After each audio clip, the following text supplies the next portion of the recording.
Just sitting here looking at that question, how much is too much for a K1? Well, I've got some answers for you, and maybe they're not that pretty.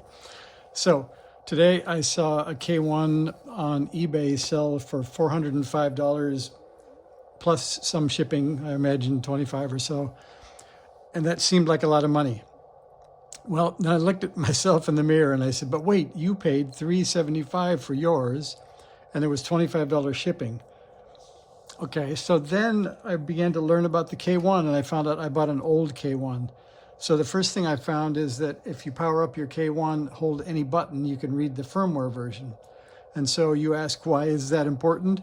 Because the top line of the book or the paperwork that tells you how to install a keyer in your K1 says that the minimum version to install a KAT1 is 109. And if I power mine off and back up again, I'll hold the band button. See, it says 106 on the display. Too old for a K1. So then I got on eBay and I found a K1. Pardon me, I got the K1, then I found the KAT1, but now I've got too old a firmware. So then I went on the Elecraft site and I found out, yay, the rig's like 21 years old, but I can still buy the firmware upgrade. So down here in the corner, you can see the sad news. So here's the K1, 375 plus shipping, that's 400. The KAT1 I paid 77 pounds for, which sounded quite good, but that's $94.24 American money. Then the upgrade, which amounts to a new controller, microcontroller for the front panel, is $59.95. We could call that 60. And then there's another 40 bucks for the upgrade because my KAT1 is also old.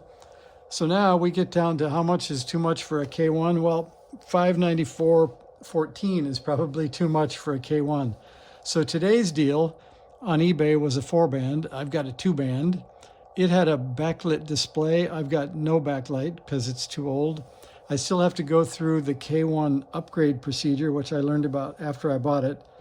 So there's my recommendation. If you find a new K1 and it's 2 bands or 4 bands, if the display lights up, if the firmware is 109, if the tuner is already installed, probably anything less than 500 bucks is not a bad deal compared to buying an old one and trying to upgrade it.